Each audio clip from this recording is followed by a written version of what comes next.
My name is Taylor Bates. I'm the vocalist of Your Hands Write History, and today I'm doing a track-by-track lyrical deep dive on our debut EP, The Pentateuch.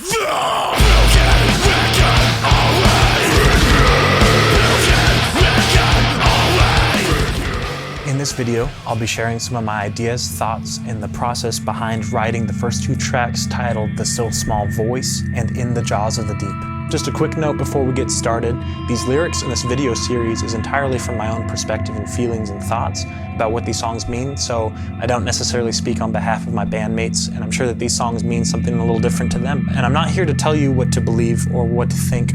I wrote these songs 6 to 7 years ago, and a lot of it's influenced by my personal beliefs. And hopefully this kind of shares and opens up some conversation about where my mind was at and what I was going through, and hopefully it means something to you. Track number 1, The Still Small Voice. This song is instrumental. But this song sets the emotional backdrop and a lot of the atmosphere that kind of ties together through the rest of the songs throughout this EP. It's meant to paint this metaphorical backdrop, a feeling of being adrift in the ocean, like just surrounded by water, completely immersed and just floating there. The song title, The Still Small Voice, is a biblical reference which comes from the story about how a prophet wanted to talk to God. So God told him, go up into the mountain, there's a cave there, and wait for me there and I'll pass by. He goes up into this cave and there's a huge whirlwind that just comes crashing outside of the cave, and it says that God was not in the wind. Then there's an earthquake that shakes the cave, and it says that God was not in the earthquake. And then it says that there was a roaring fire that blazes on this mountain, and it says that God was not in the fire. And finally, there's a still small voice that speaks. So I use that reference as a reminder that it's not the loudest voice in the room, it's not the things that are demanding your attention or your support online or in your life. It's not in the chaos that you actually will hear a sense of purpose and find a sense of fulfillment. Oftentimes it's in the stillness, it's in the quiet voice, your conscience speaking into you. This track is also the proverbial calm before the storm with the rest of the EP. The songs are very intense and they have a lot of precision and a lot of drive behind them. So the still small voice is meant to be the big deep breath before the plunge when the next song hits.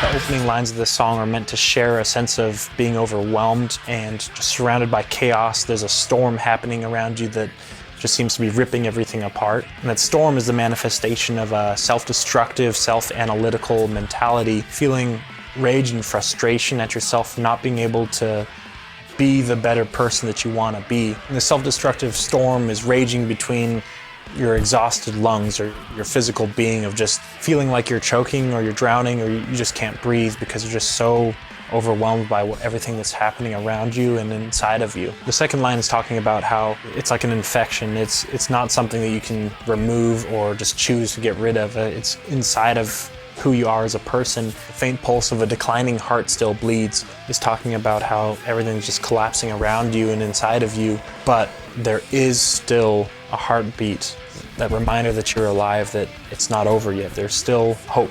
This next section is an analytical view of how an individual operates in the world and how the world operates and how it affects that individual. This line ties into the last one, talking about how there's still a heartbeat, there's still that sense of hope, even in all this chaos, but it's slowly fading, and the culprit of that is time. Time just seems to bear down and compress you and make you feel like you're being crushed. It feels like life is a ship that's just careening forward and you're just trying to keep up with what's happening around it. The storm's raging and this boat seems to be pushed forward and propelled by our desires or the things that we crave. Oftentimes are not what's best for us in the long haul. So you have these sails of guilt, which is what's pulling you forward, and you're making decisions out of a sense of guilt and shame. A world built upon greedy sand is talking about how nothing lasts forever. The things that are dangled in front of all of us, success, wealth, fame, appearances, what have you, they are not the meaning of life. Yes, they might have a castle, but it's a sand castle. One wave will wipe it out. This line is another self-analytical line where in the midst of this world that you feel like is meaningless and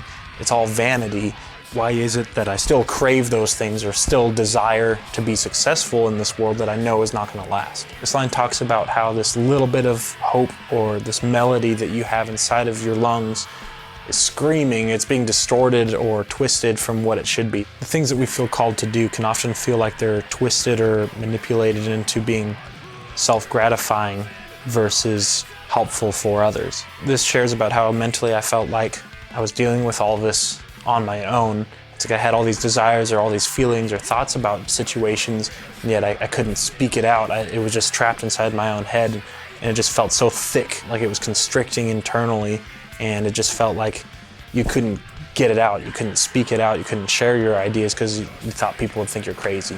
This pre-chorus is a cry out for help. It's asking for strength to be able to face this thing that feels like it's cascading around you and is going to crush you. The chorus of this song is a reminder to myself that even in the midst of this chaos, even though the world feels like it's falling apart all around us, with political chaos, with conflicts, with natural disasters or diseases, it just feels like as an individual you can't do anything about it. But the song is a reminder to not act out of an emotional state, but to hold on to self-control and make lasting decisions out of a sense of peace or confidence. This short section after the chorus is a callback to what I was talking about with the first track, In the Still Small Voice, more or less to trust in your conscience or your heart, not in how you feel right now. This line is pretty self-explanatory. How can I calm the storms of others when I can't even breathe peace into mine? I look around and I see my friends and family or loved ones, they have issues of their own, and I want to do my best to help them. How can I help them if I can't help myself? This line is one of my personal favorites on this EP. I raise sovereign monuments in a black hole, and the only eyes to view the glory are blind. This is reflecting on how in life we feel called to do something grandiose, something that's helpful, something that people connect to, but it often feels like you're striving and just working day in and day out to create something that you know is not going to last forever. I don't expect people to be listening to our music in 5, 10, 20 years from now, but regardless of that self-doubt, I still feel called to pursue this dream or this ambition, and it feels like day in and day out you're just slowly piecing together this monument to share with everyone, even though you know that in the grand scheme of time, it's not going to last forever. Looking back in recent history, we only have information documenting what a very select few of individuals have done in their lives. And how many billions of people have existed on this earth that we don't have information about. The second half of that line is talking about how the very few people in our lives who do witness our efforts, they don't always necessarily connect to it the way that you were really hoping to.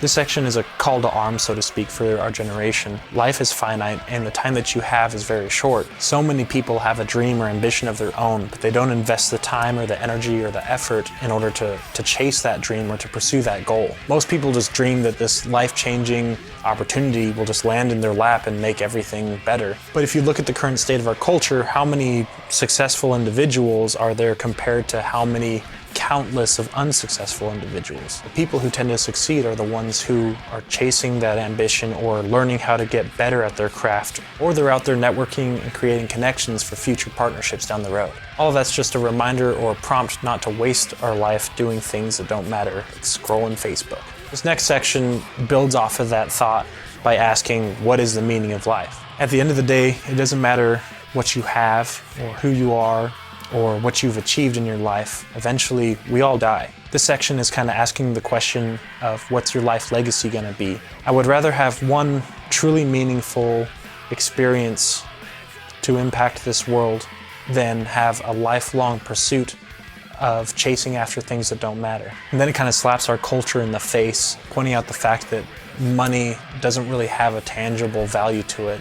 Money is it's a made-up construct that we put our trust in to have value, and yet we limit ourselves so much based upon how much money we have, or based upon, I have bills coming up, I need to offset that cost by investing my time into this because that will bring me back the biggest yield. In a way, we're spending the most valuable thing that we have, which is our time, to pursue and obtain something that is paper thin. Hopefully this section is a little note of encouragement towards people not to make decisions that affect their whole life based out of a sense of fear over something that literally does not exist. The song comes back to the chorus here just as another reminder to have peace, be still, it's gonna be okay. The final section of this song is kind of a reworking of the phrase, you never know what you got till it's gone. Life is a gift that a lot of us tend to take for granted, and in the midst of all the chaos that's happening around us, we forget about the things that are there to be enjoyed. The final lines of the song are meant to just tie it all together,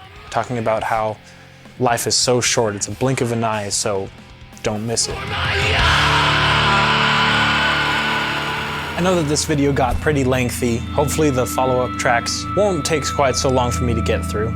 We as a band try to put way more emphasis on what kind of value we can give to you versus what you can give to us. Now on the flip side, if you would like to connect with us, or if you would like to help support what we're doing as a band, then subscribing to our channel is an extremely easy and it's a free way to do so, and it would mean a lot to us. And a side note for you vinyl enthusiasts, we have partnered with Silent Pendulum Records in pressing a limited edition 5-year anniversary combined vinyl of the Pentateuch and Rest Eternal EPs on a single unit. We designed 2 incredible color variants that tie into the artwork and color tones of each EP respectively. Plus, I made 2 new shirt designs that visually tie into the lyrics of the Pentateuch EP, and they both feature front and back 2 color prints. The color variants in the 2 new shirts are exclusively available for order through Silent Pendulum Records at silentpendulumrecords.bandcamp.com. Thank you so much for watching this video. It really means a lot to us. We've got a lot of stuff that we're working on behind the scenes, so hopefully we'll get that to you soon.